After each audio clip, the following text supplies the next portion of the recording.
Hello बच्चों, आज मैं बात कर रहा हूँ drifts of electrons and origin of resistivity. मतलब कि रजिस्टिविटी कैसे आती है और ड्रिफ्ट का क्या कॉन्सेप्ट है। जो आप ड्रिफ्ट वेलोसिटी पढ़ते हैं इलेक्ट्रिक करंट में, उसका क्या मीनिंग है और रजिस्टिविटी का आप एक वो फार्मूला लाना होगा, रजिस्टिविटी या कंडक्टिविटी। क्लियर है? ओके, तो पहले हम बात करेंगे ड्रिफ्ट वेलोसिटी के बारे में। जैसे कि यहाँ पर ये बार बार मैं आपको बताता था कि यहाँ पर एक जैसे कंडक्टर है और कंडक्टर में क्या है, फ्री इलेक्ट्रॉन्स। आपको मालूम है कंडक्टर में फ्री इलेक्ट्रॉन्स है, और जैसे ही आप इसको इलेक्ट्रिक फील्ड इधर दीजिएगा तो ये क्या करेगा, इस डायरेक्शन में ड्रिफ्ट करेगा। चार्ज, मैं चार्ज की बात कर रहा हूँ कि चार्ज इधर जाएगी, लेकिन कौन सा चार्ज है, प्लस क्यू चार्ज है। प्लस क्यू चार्ज इधर जाएगी और निगेटिव जो चार्ज है, निगेटिव चार्ज वो किधर जाएगी, इधर जाएगी, इसके अपोजिट हो जाएगी। तो आपको मालूम है कि जो करंट होगी वो किस तरह से होगी, करंट इसमें इस तरह से आएगी। ये इलेक्ट्रिक करंट माइनस प्लस और वी ऐसे होगा जब इसमें इलेक्ट्रिक फील्ड अप्लाई करेंगे। तो ऐसा इसलिए होगा कि जो प्लस क्यू चार्ज है उस पर फोर्स किधर लगेगा, इधर लगेगा, और जो माइनस क्यू चार्ज है उस पर फोर्स कहाँ लगेगा, अपोजिट में लगेगा। ये सारी बातें हम लोग इलेक्ट्रोस्टैटिक्स में किए थे कि अगर कोई चार्ज पार्टिकल है और इलेक्ट्रिक फील्ड में रखते हैं तो उस पर क्या लगती है, फोर्स लगती है, और उस फोर्स का डायरेक्शन इलेक्ट्रिक फील्ड के डायरेक्शन में होगी अगर चार्ज पॉजिटिव होगी तब, और अगर चार्ज निगेटिव हो गई तो जो फोर्स होगी वो अपोजिट डायरेक्शन में होगी इलेक्ट्रिक फील्ड की। ऐसा हम लोगों ने बात किया था। क्लियर? तो यहाँ पे जैसे इसके लिए अगर हम बात करें तो F इजिकल टू क्या लिख सकते हैं, M इंटू ए लिख सकते हैं। तो F इजिकल टू एक लिख सकते हैं Q इंटू ई लिख सकते हैं। तो Q into e equal to M into a लिखेंगे। ओके, तो यहाँ पर लिख सकते हैं M into a equal to Q into e for electron. For electron के लिए अगर आप बात करेंगे तो यहाँ पर लिखेंगे क्या, acceleration of electron equal to E divided बटे एम और विथ निगेटिव साइन। अब निगेटिव साइन क्या इंडिकेट कर रहा है कि acceleration of electron opposite direction of electric field. Electric field के अपोजिट डायरेक्शन में एक्सेलरेशन किसका है, इलेक्ट्रॉन का है। ये इसका मतलब हुआ। क्लियर? अब क्या है कि जैसे ही आप इलेक्ट्रिक फील्ड जब देते हैं तो ये एक प्रॉपर डायरेक्शन में इलेक्ट्रॉन सेटअप हो जाता है और वो कांस्टेंट स्पीड से इसमें मूव करने लगता है। ठीक है, तो उसी वेलोसिटी को हम लोग ड्रिफ्ट वेलोसिटी बोलते हैं। तो ड्रिफ्ट वेलोसिटी में अगर हम बात करें, ड्रिफ्ट वेलोसिटी जिसको हम लोग VD लिखते हैं,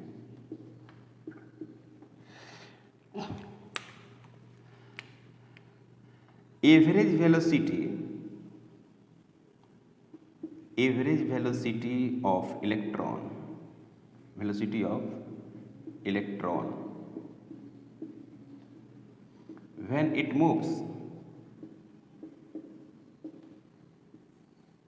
it moves in a proper direction,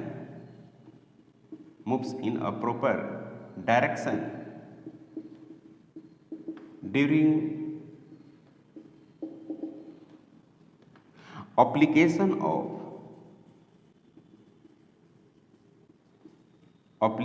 of electric field intensity, electric field intensity. Electric field intensity जब अप्लाई करते हैं तो एक प्रॉपर डायरेक्शन में मोशन आता है, उसको हम लोग बोलते हैं drift velocity. Consider consider n1, n2, n3 up to dot dot n number of electrons. Number of electrons. तो V1 is equal to U1 plus A into T1। उस तरह से V2 is equal to U2 plus A into T2।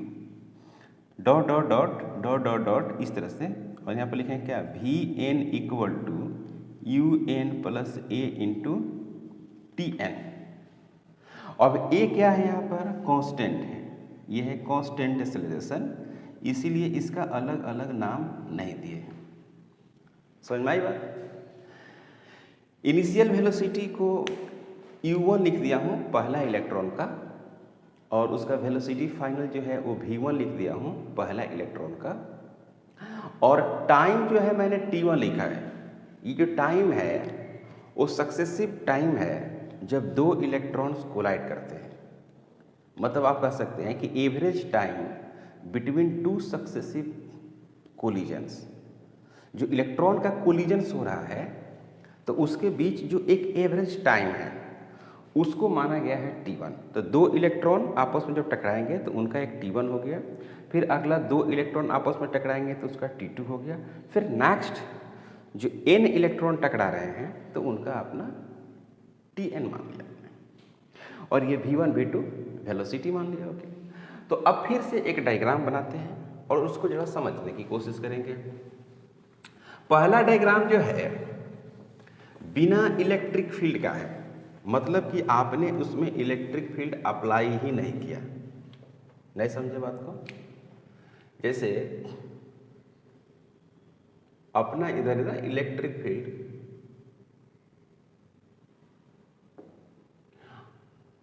Electric field इसमें apply नहीं किया आपने। Okay, तो electric field apply नहीं किया तो कैसे कैसे पाथ होगा आपको पता है, ऐसे होगा, ऐसे, फिर ऐसे, ऐसे, ऐसे, P होगा। समझ में आया बात।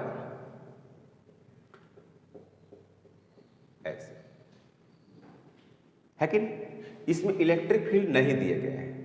तो एक्चुअली इसमें जब इलेक्ट्रिक फील्ड नहीं दिए हुए हैं तो जो डेल्टा एल है, मतलब कि डिस्प्लेसमेंट, वो क्या हो गया, जीरो हो गया। तो एवरेज जो वेलोसिटी है वी डी, डेल्टा एल अपन क्या होगा यहाँ पर डेल्टा टी। तो एवरेज वेलोसिटी इनिशियल है ना, ऐसे लिखिए, मतलब कि ड्रिफ्ट वेलोसिटी इनिशियल, या इसी को लिख सकते हैं यू एवरेज, ऐसे भी लिख सकते हैं। नहीं समझे, इसी को आप यू एवरेज लिख सकते हैं। मतलब इसका एवरेज वेलोसिटी क्या मिलेगा, जीरो मिलेगा। लेकिन जब हम क्या करेंगे कि इसमें इलेक्ट्रिक फील्ड अप्लाइड कर देंगे, ये बार बार मैं लिखता हूं क्योंकि करंट का बेसिक कंसेप्ट यहीं से आती है। ये क्रॉस सेक्शनल एरिया हो गए और इधर क्या हो गई, ई हो गई, ऐसे। और इस तरह से आपको इलेक्ट्रॉन जो है इस दिशा में मूव करेगा, मतलब कि निगेटिव चार्ज होना, कंफ्यूज नहीं होना है। जो कंफ्यूज होने की कोई जरूरत नहीं है, जो निगेटिव चार्ज है वो इधर के तरफ मूव करेगी। समझे बात को, नहीं बात समझ रहे हैं। तो अपोजिट डायरेक्शन में मूव कर रहा है ना, प्रॉपर डायरेक्शन में। तो इसमें हो गया ड्रिफ्ट वेलोसिटी, समझ में आया बात। मतलब कि इधर हो गया कौन, वी डी, इलेक्ट्रॉन का वेलोसिटी होगा, है ना। इधर जो हो गया वो हो गया इलेक्ट्रिक करंट। तो ड्रिफ्ट वेलोसिटी जो होती है वो अपोजिट होगी इलेक्ट्रिक फील्ड के। अब ये फार्मूला बताएगा, जब फार्मूला हम लोग प्रूफ करके लाएंगे तो फार्मूला में आपको आएगा कि ड्रिफ्ट जो वेलोसिटी है वो अपोजिट डायरेक्शन है इलेक्ट्रिक फील्ड के। समझ में आ रहा है, नहीं आ रहा है, आ रहा है बच्चों, समझ में आ रहा है ना। है जो कंडक्टर है इसमें फ्री इलेक्ट्रॉन्स है, तो जैसे आप इलेक्ट्रिक फील्ड लगाओगे तो इलेक्ट्रॉन के पास निगेटिव चार्ज है तो अपोजिट डायरेक्शन में, है ना, शिफ्ट हो जाएगा और वो कांस्टेंट वेलोसिटी से मूव करने लगेंगे। इसी वेलोसिटी को हम लोग ड्रिफ्ट वेलोसिटी नाम देते हैं, और ये बहुत कम होता है। ड्रिफ्ट वेलोसिटी का वैल्यू बहुत कम होती है, तो इसको हम लोग ड्रिफ्ट वेलोसिटी बोलेंगे। ओके, तो अब क्या करना है कि ये हो गया टाइम टी पे, है ना, ये हो गया टाइम टी पे और ये हो गया बच्चों टाइम 0 पे। क्लियर? यहाँ तक कोई डाउट नहीं? अब यहाँ पर हो गया कोई डाउट नहीं है। ओके, तो अब यहाँ पे अगर हम बात करें कि ड्रिफ्ट वेलोसिटी का, तो V D is equal to क्या लिखेंगे, v1 vector plus v2 vector plus v3 vector plus dot dot dot vn vector और डिवाइडेड बटे n। n क्या है यहाँ पर, कंफ्यूज नहीं होना है, यहाँ पर n नंबर ऑफ इलेक्ट्रॉन्स का नाम दिया है ना। हालांकि ये हट जाएगा, इससे कोई मतलब नहीं रहेगा, ये रहेगा नहीं, हट जाएगा।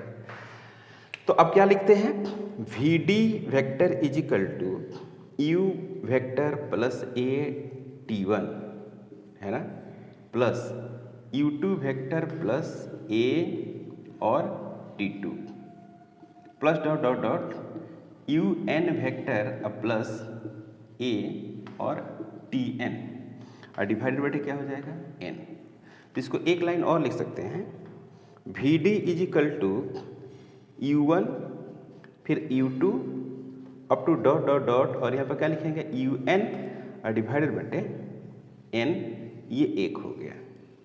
अब प्लस a यहाँ पर कॉमन आ जाएगा और क्या लिखेंगे t1 t2 t3 और डॉट डॉट डॉट और यहाँ पर लिखेंगे क्या बच्चों tn डिवाइडेड बटे n। कोई प्रॉब्लम नहीं? तो ये हो गया इनिशियल वेलोसिटी। तो इनिशियल वेलोसिटी क्या है, u एवरेज 0 है, ये u एवरेज हो गया, है ना। यहाँ पर लिख सकते हैं क्या है u एवरेज प्लस a, यहाँ पर क्या लिखेंगे बच्चों t एवरेज, है ना। तो u एवरेज क्या हो गया 0 और t एवरेज को हम लोग लिखते हैं टाउ, बहुत इंपॉर्टेंट है ना, टाउ लिखते हैं। तो यहाँ पर क्या हो गया V D vector is equal to a vector और क्या हो गया टाउ। तो V D vector is equal to minus e और डिवाइडेड बटे एम इंटू टाउ। तो V D is equal to e minus e into tau और divided बटे एम, यही फार्मूला होगा, है ना। तो ड्रिफ्ट वेलोसिटी, इलेक्ट्रिक फील्ड किधर है बच्चों, इधर, है ना। तो करंट किधर होगी, इधर, करंट भी इधर होगी, ओके। और करंट डेंसिटी भी किधर होगी, इधर होगी, ओके। इलेक्ट्रॉन का मोशन किधर होगा, मतलब कि ड्रिफ्ट वेलोसिटी किधर होगी, अपोजिट में होगी। एक्सेलरेशन भी किधर होगी, अपोजिट में होगी, है ना। काफी इंपॉर्टेंट, क्लियर। यहाँ पर निगेटिव साइन से मालूम पड़ गया कि जो ड्रिफ्ट वेलोसिटी होगी वो अपोजिट डायरेक्शन में होगी। तो V D is equal to आप क्या लिख सकते हैं भाई, ई डिवाइडेड बटे एम इनटू टाउ, टाउ। तो अब ये जो है मिटाते हैं इसको, ओके। अब यहाँ पे जो है, यहाँ पर एक नया नाम आया है जिसको हम लोग बोलते हैं टाइम कांस्टेंट, जिसको टाउ सिंबल अक्सर देते हैं, टाइम कांस्टेंट या आप टाउ कह सकते हैं, क्लियर। तो देखो भाई, टाउ जो है इसको बोलते हैं हम लोग time constant, time constant. Average time taken by two electrons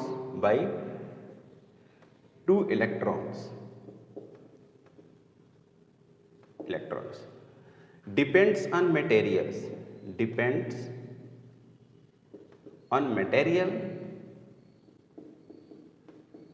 and temperature।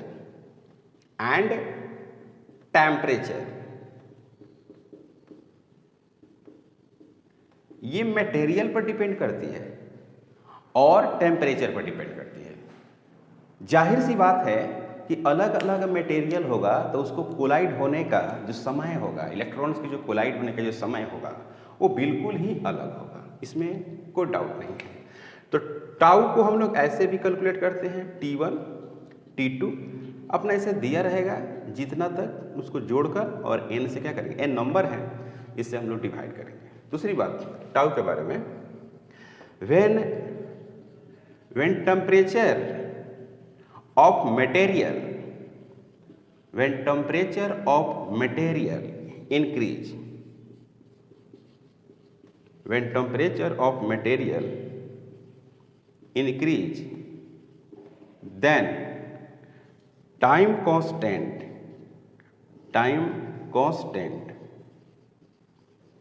decrease। जाहिर सी बात है कि जल्दी जल्दी टकराएगा, और जल्दी जल्दी जब टकराएगा तो टाइम का वैल्यू क्या हो जाएगा, घट जाएगा यानी डिक्रीज कर जाएगा। क्लियर, यहाँ तक कोई डाउट नहीं। तो अब हम लोग जो पढ़ने जा रहे हैं, ये तो वीडियो हो गया, अब हम लोग जो पढ़ने जा रहे हैं वो है क्या, रिलेशन बिटवीन, बहुत इंपॉर्टेंट है, याद रखिएगा, relation between current and drift velocity.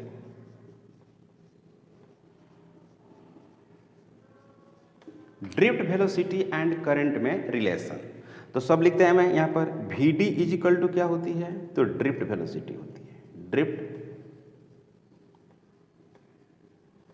Drift velocity है। I जो है वो है करंट, इसमें अलग अलग क्वांटिटी हम मान ले रहे हैं। I जो है वो है आपको इलेक्ट्रिक करंट है, और यहाँ पर जो एक स्मॉल n मान रहे हैं, स्मॉल n, आपको पता है, तो स्मॉल जो n है वो है electron density,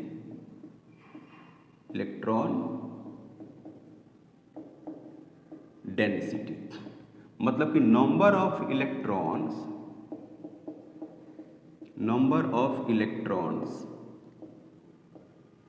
per unit volume,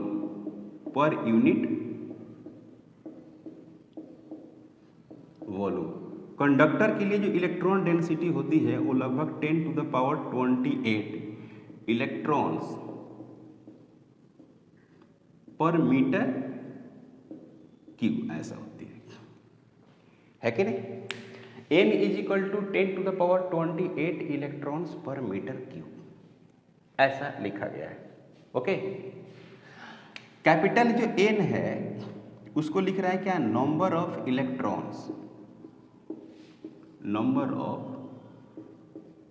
electrons, इसका नाम देते हैं। तो कैपिटल V को लिखते हैं वॉल्यूम लिखते हैं इसको, ठीक है। कोई डाउट, यहाँ तक कोई डाउट नहीं, देख लीजिए, कोई डाउट तो नहीं है। ओके, तो वॉल्यूम में क्या लिखेंगे, अगर सिलिंड्रिकल ले लेते हैं तो क्या लिख देंगे, πr² इंटू L लिख देंगे वॉल्यूम में। तो स्मॉल जो n होगा वो capital N divided by volume होगा कि नहीं होगा, यानी small n is equal to capital N divided by πr² into L, ऐसे लिखा जा सकता है, ये n/v सिंपली आप लिख सकते हैं। ओके, इतना हो गया। तो अब क्या करते हैं कि एक कंडक्टर इस तरह से एज्यूम कर लेते हैं, इस तरह से एक कंडक्टर आ गया। ओके, इसमें इधर आप इलेक्ट्रिक फील्ड अप्लाई कर दिए, तो आपको पता है कि इसमें जो इलेक्ट्रॉन है वो इस दिशा में ड्रिफ्ट करेंगे, ये तो हमको पढ़ लिए ड्रिफ्ट वेलोसिटी के अकॉर्डिंग कि ये है इलेक्ट्रॉन और इस दिशा में ड्रिफ्ट कर रहे हैं। ये जो है इसकी क्रॉस सेक्शनल एरिया है, ये जो है इसकी क्या है, रेडियस है, देखा, ये हो गए रेडियस। तो हम क्या करते हैं कि इस तरह से मानते हैं कुछ ऐसे कि इलेक्ट्रॉन इस दिशा में ऐसे ड्रिफ्ट कर रहे हैं, तो यहाँ से चल के और यहाँ आ गए इलेक्ट्रॉन, है ना। तो ये कितना डिस्टेंस ट्रेवल किए, डेल्टा L, और इसमें दूरी कितना लगी, टाइम कितना लगा, डेल्टा T, और इसमें स्पीड कितना है, Vd, ड्रिफ्ट वेलोसिटी है। समझ में आया आपको, समझ में आ रहा है, ये सब माना गया है। ओके, तो यहाँ पर इसको हटाते हैं और यहाँ पर क्या लिखते हैं, जरा समझिएगा।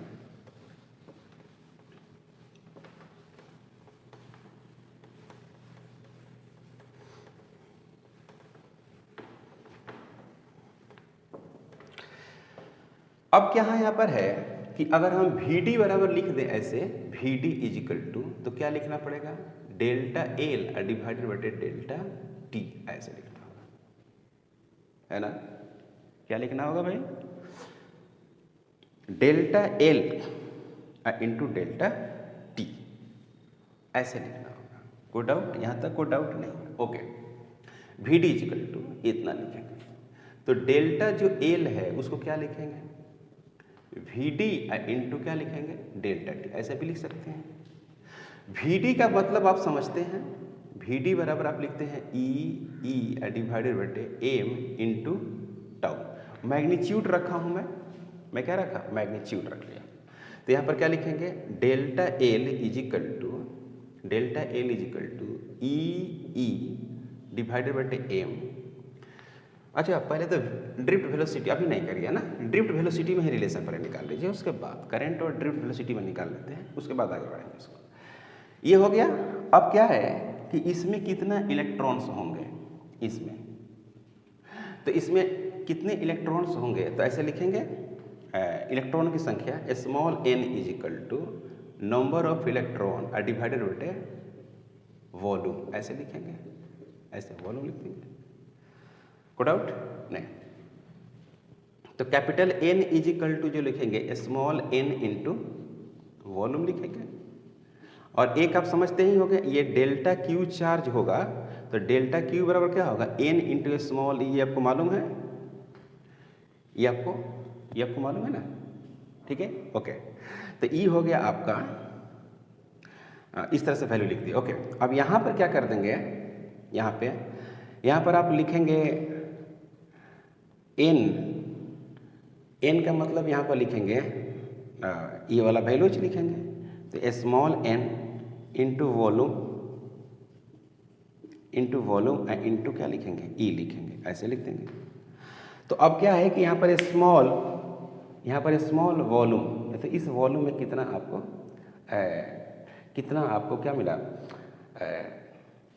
इसका एलिमेंट्री स्मॉल वॉल्यूम की हम बात करते हैं, तो कैसे लिखेंगे small volume, n into pi are square, इसकी एरिया कितनी होगी, पाई आर स्क्वायर हो जाएगी, pi are square into delta l, ऐसे लिखेंगे। समझ में नहीं, समझ में, पाई आर स्क्वायर इंटू ये लंबाई डेल्टा एल, इसका वॉल्यूम हम निकाल लिया, और पहले ये आपको वॉल्यूम है टोटल वाला, तो यहाँ पर क्या लिखेंगे, स्मॉल ई लिख देंगे, तो ये हो गया आपका डेल्टा क्यू। अब आई इजिकल टू जो होगा वो क्या होगा, जरा समझिएगा, आई इजिकल टू होगा, वो होगा डेल्टा क्यू डिवाइडेड बटे डेल्टा टी, ऐसे निकलेगा। तो I equal to delta Q small n into pi are का square into delta L into ई डिवाइडेड बटे क्या लिखेंगे, डिवाइडेड बटे लिखेंगे आप डेल्टा टी, सही है, इंटू वॉल्यूम लिख दिया मैंने, तो डेल्टा एल। अब यहां पे क्या करना है,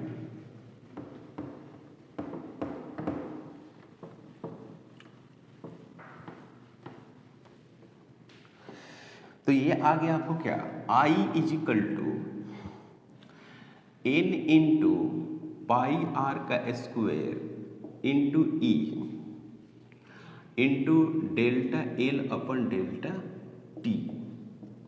तो pi are square is equal to क्या लिखेंगे बच्चों, ए लिखेंगे, तो I is equal to N into A into E into V T.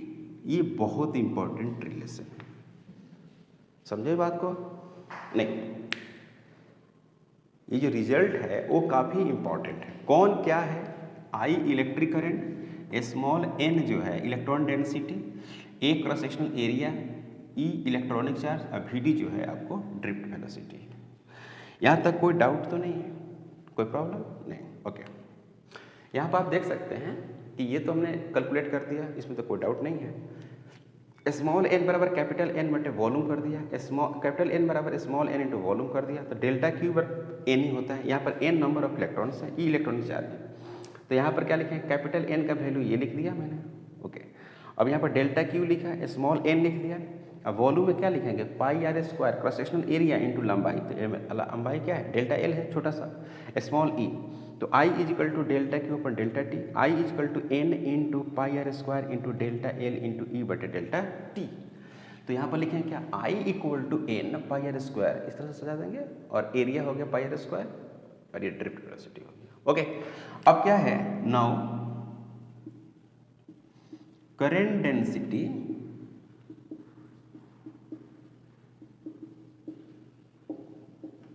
And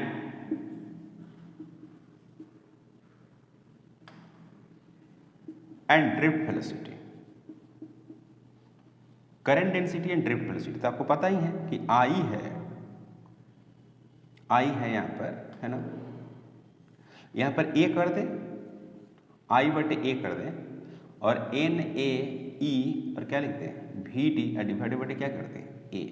तो ये और ये कैंसिल, तो J is equal to N into E into क्या हो गया, वी डी। ये भी काफ़ी इंपॉर्टेंट फार्मूला है। तो V D is equal to जो होती है वो होगी जे डिवाइड बटे एन इंटू ई। काफ़ी इंपॉर्टेंट फार्मूला है ना, ये फार्मूला काफ़ी इंपॉर्टेंट है। तो ड्रिफ्ट वेलोसिटी ऐसा आ गया, इसको मिटाते हैं। ओके, अब यहाँ पे जो रिलेशन निकला है आप देख रहे हैं कैसा रिलेशन निकला है। अब J is equal to now origin of resistivity,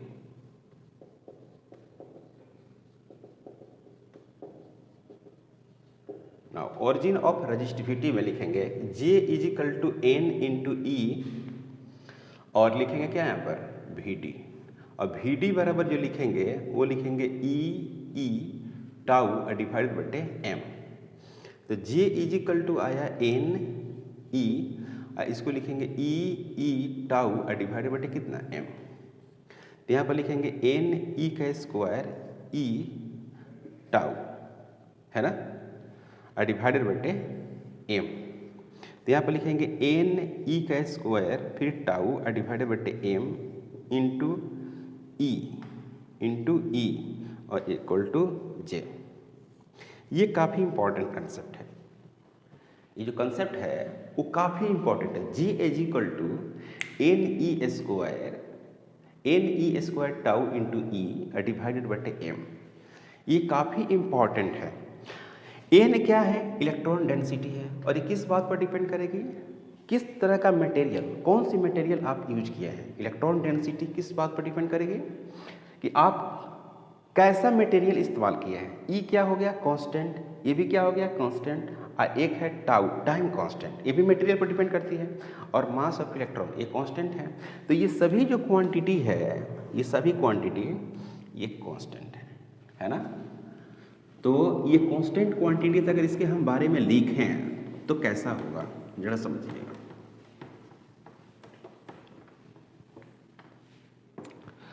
J is equal to एक कांस्टेंट दे देंगे यहाँ पर कि इसको लिखते हैं sigma is equal to N E square into tau divided बटे एम। इसको बोलते हैं electrical conductivity, electrical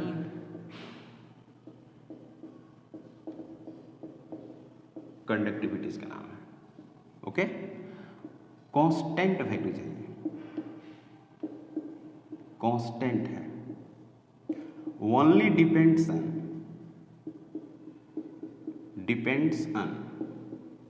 nature of material use, nature of material used, okay, and temperature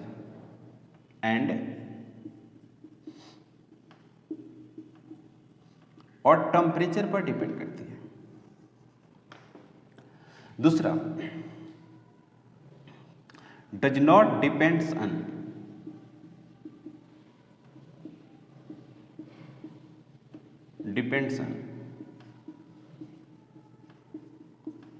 shape and size. Does not depends on shape and size. Okay. Now resistivity एक quantity होती है, same उसी तरह से होती है। रजिस्टिविटी जो होती है इसका सिंबल रो होता है। रजिस्टिविटी जो होती है रेसिप्रोकल ऑफ कंडक्टिविटी। तो रजिस्टिविटी से क्या होता है, किसी मटेरियल में रजिस्टिविटी ज़्यादा होने का मतलब यह है कि उसका बिहेवियर इंसुलेटर की तरह होगा और उसमें रेजिस्टेंस का मान बहुत ज़्यादा होगा। क्लियर है। कंडक्टिविटी का मतलब है कि किसी मटेरियल की जो रेजिस्टेंस होगी वो कम होगी और ये मटेरियल पे डिपेंड करेगी। ठीक है, मतलब कि ज़्यादा बेहतर कंडक्टर होगा। सिग्मा का वैल्यू यानी कंडक्टिविटी का वैल्यू जितने ही ज़्यादा होगा वो मटेरियल उतने ही ज़्यादा कंडक्टिविटी मतलब कि ज़्यादा कंडक्टर होगी। इसका मतलब हुआ, तो आप इसको ऐसे लिख सकते हैं, rho is equal to 1/NE² into tau divided बटे m। इसको ऊपर ले जाएंगे, जब इसको ऊपर ले जाएंगे तो आपको क्या मिलने वाला है,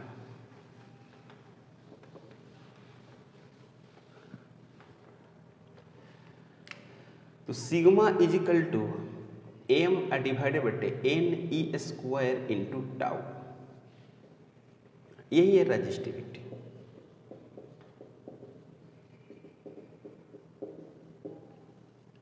तो अब यहां पर क्या कर सकते हैं, J is equal to sigma into E, ऐसा हम लोगों ने लास्ट क्लास में भी सोल्व किया था ओम्स लॉ में, याद है। या इसी को लिख सकते हैं J इज इक्वल टू 1/रो इंटू ई, ऐसे भी लिख सकते हैं। जो काफ़ी इंपॉर्टेंट फार्मूला है, फार्मूला ये काफ़ी इंपॉर्टेंट है। तो ये हमने आज बताया origin of resistivity and conductivity. तो आज का लेक्चर में यहीं पे स्टॉप करते हैं, मिलते हैं नेक्स्ट लेक्चर में। अगर आप हमारे चैनल पर नए हैं प्लीज़ सब्सक्राइब करें, शेयर करें। Thank you.